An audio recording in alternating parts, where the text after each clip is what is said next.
योगी जी की सरकार की शक्ति से मंचलों, गुंडों, दबंगों, दंगाइयों में जो डर पैदा हुआ है वो हमारी बहन बेटियों के हौसले को बुलंद करने में बहुत उपयोगी है। क्या योगी आदित्यनाथ होंगे भारत के अगले प्रधानमंत्री?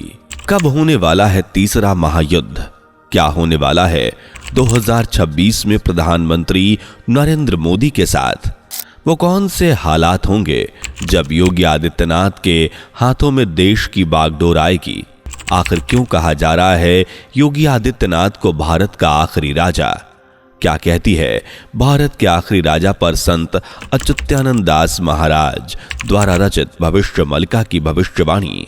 अगर आप भी जानना चाहते हैं, वीडियो के आखिर तक हमारे साथ बने रहें। दोस्तों, सनातन की वीडियो YouTube चैनल को आपके सपोर्ट की आवश्यकता है। हमें सब्सक्राइब किए बिना मत जाइएगा और वीडियो को लाइक भी जरूर कर दीजिएगा। भारत का आखिरी राजा एक शक्तिशाली हिंदू होगा या एक योगी पुरुष होगा जिसकी कोई संतान नहीं होगी। इस राजा में विश्व का नेतृत्व करने की अद्भुत क्षमता होगी। इसके साथ वह धर्म के सहारे पूरे विश्व में शांति स्थापित करेगा। ये भविष्यवाणी आज से 500 से 600 वर्ष पूर्व ताड़ के पत्तों पर लिखी गई भविष्य मलिका पुस्तक में रचित है।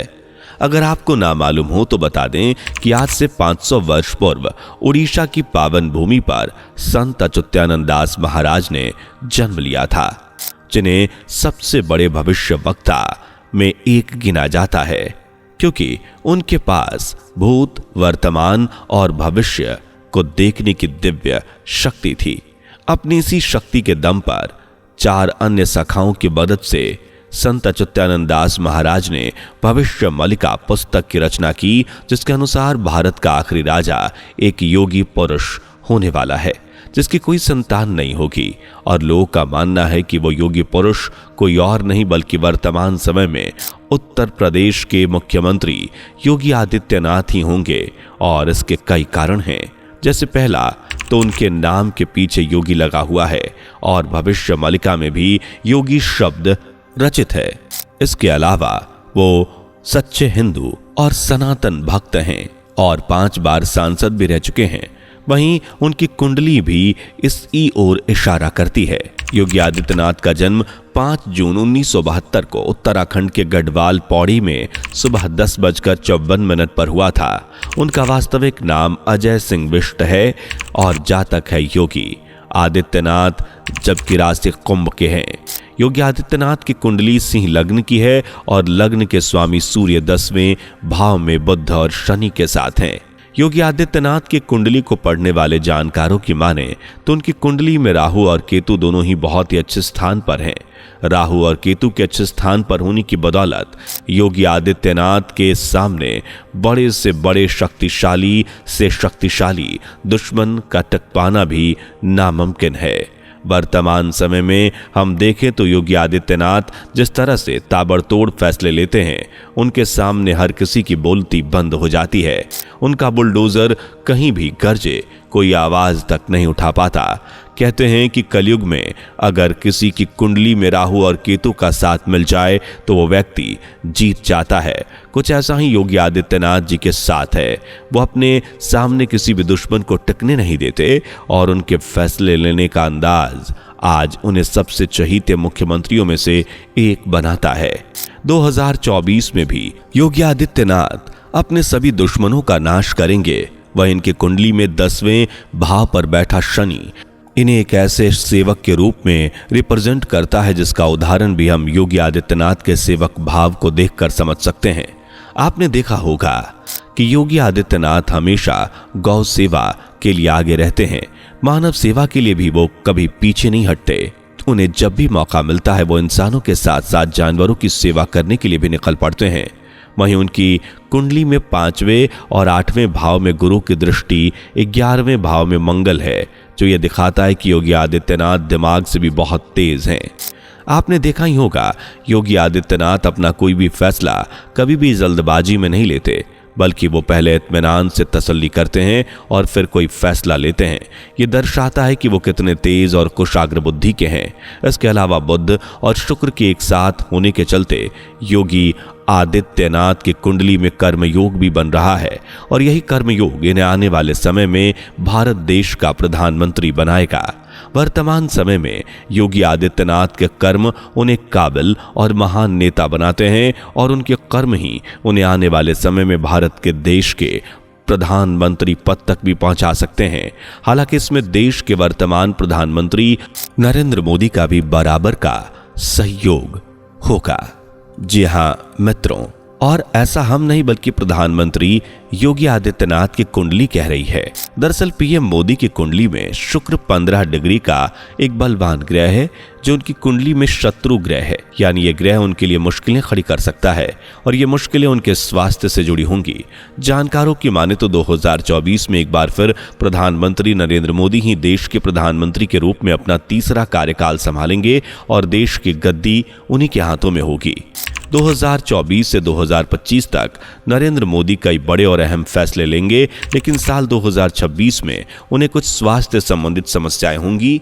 जी हाँ मित्रों, साल 2026 में उनका स्वास्थ्य बिगड़ेगा और इसी दरमियान उनका मन भी राजनीति से हटने लगेगा। इस वक्त पीएम मोदी की उम्र 75 से 76 वर्ष की होगी और भविष्य बलिका के जानकारों के अनुसार भी पीएम मोदी 75 से 76 वर्ष की आयु में सत्ता का भार एक युवा के हाथों में सौंपेंगे। अब क्योंकि भारतीय जनता पार्टी में वर्तमान समय में योगी आदित्यनाथ के अलावा और कोई इतना जानकार, अनुभवी, तेजस्वी और प्रभावशाली नहीं है, तो लोगों को मानना है कि पीएम मोदी देश का पूरा भार योगी आदित्यनाथ के हाथों में सौंपेंगे और इस तरह 2027 तक योगी आदित्यनाथ देश के नए प्रधानमंत्री बनेंगे, जो भविष्य मलिका के अनुसार भारत के आखिरी प्रधानमंत्री भी होंगे। अब आपके मन में यह विचार आ रहा होगा कि आखिरी राजनेता कैसे? तो इसका जवाब जानने से पहले अगर आपने अभी तक हमारे वीडियो को लाइक शेयर नहीं किया तो फौरन कर लीजिए और नए हैं तो चैनल को सब्सक्राइब करके बेल आइकन को प्रेस भी कर लीजिए। दरअसल मित्रों, भारत के आखिरी राजा के रूप में योगी आदित्यनाथ के बारे में चर्चा करने का बड़ा कारण है तीसरा विश्व युद्ध। भविष्य मलिका के अनुसार जब शनि मकर से निकलकर कुंभ राशि में जाएगा तब तीसरे युद्ध की शुरुआत होगी। जानकारों के अनुसार तीसरे विश्व युद्ध की शुरुआत साल 2022 में हो चुकी है, जब रूस और यूक्रेन के बीच युद्ध शुरू हुआ। दोनों ही देशों के बीच भड़की ये आग आज भी शांत होने का नाम नहीं ले रही, बल्कि और ज्यादा भयानक होती जा रही है। इसके बाद भविष्य मलिका में लिखा है कि जब शनि वक्री होकर फिर से मकर में आएंगे तब युद्ध की गति रुक जाएगी या धीमी पड़ जाएगी और नए समीकरण बनेंगे। इस भविष्यवाणी को हम 2023 में इजराइल और फिलिस्तीन के बीच शुरू हुए युद्ध के रूप में देख सकते हैं। जब रूस और यूक्रेन के बीच युद्ध कुछ धीमा पड़ा तो इन दोनों के बीच जंग शुरू हो गई। आज दोनों ही एक दूसरे के आमने सामने हैं और झुकने को कोई भी तैयार नहीं। ये युद्ध पूरी दुनिया को लगभग दो भागों में बांट चुका है। एक तरफ कुछ मुस्लिम देश हैं तो दूसरी तरफ अमेरिका, इजराइल जैसे देश। इसके अलावा ईरान द्वारा भी पाकिस्तान पर हमला किया गया, जिसका बदला लेने के लिए पाकिस्तान भी उतावला है। भविष्य मलिका के अनुसार जब शनि पुनः कुंभ में आएंगे तब कई देशों में आपसी तनाव के चलते युद्ध शुरू हो जाएगा। ये युद्ध 6 साल 6 महीने तक चलेगा और भारत इस युद्ध का हिस्सेदार आखिर में बनेगा। जब 13 मुस्लिम देश मिलकर भारत पर आक्रमण करेंगे तब भारत भी इनका मुकाबला करेगा और करीब 13 महीने तक भारत इस युद्ध का हिस्सा रहेगा। इस दरमियान भारत में तबाही ही तबाही देखने को मिलेगी। लोग मरेंगे, परमाणु बमों के चलते नई नई बीमारियां आएंगी और शुरुआत में ऐसा लगेगा मानो भारत की हार तय है, लेकिन अंत में भारत समीकरण बदल देगा और इन मुस्लिम देशों की हार निश्चित हो जाएगी, जिसके बाद भारत न सिर्फ एक शक्तिशाली बल्कि हिंदुत्व कंट्री के रूप में उभरेगा और एक बार फिर अखंड भारत के रूप में सामने आएगा। अब यहां योगी आदित्यनाथ को अंतिम राजा के रूप में देखने के पीछे कारण ये नहीं है कि भारत तबाह हो जाएगा या भारत का अस्तित्व खत्म हो जाएगा, बल्कि कारण ये है कि इस महायुद्ध के बाद न सिर्फ भारत से बल्कि संपूर्ण पृथ्वी से कलयुग का अंत हो जाएगा और इसी कलयुग के अंतिम राजा बनेंगे योगी आदित्यनाथ। हालांकि ये महायुद्ध कब होगा, सतयुग कब आएगा, इस बात की पूरी गारंटी हम नहीं दे सकते और ना ही भविष्यवाणी, लेकिन हाँ इतना तो तय है कि पीएम मोदी 75 से 76 वर्ष की आयु में योगी आदित्यनाथ को देश के पीएम होने का भार सौंपेंगे और इसी के बाद तीसरे महायुद्ध का आरंभ होगा, जिसमें योगी आदित्यनाथ भारत का नेतृत्व करेंगे। वैसे आपको इस भविष्यवाणी के बारे में क्या लगता है? कमेंट करके अपनी राय बताइए। वीडियो पसंद आई हो तो लाइक शेयर करके चैनल को सब्सक्राइब कर लीजिए और नए हैं तो बेल आइकन को प्रेस जरूर कीजिएगा। मिलते हैं अगली वीडियो में, तब तक के लिए bye bye and take care. दोस्तों, आपकी स्क्रीन पर 2 और वीडियोस दिख रही हैं, जिसे देखने के लिए स्क्रीन पर क्लिक करें। दोनों देखिएगा, बहुत अच्छी वीडियो बनी है।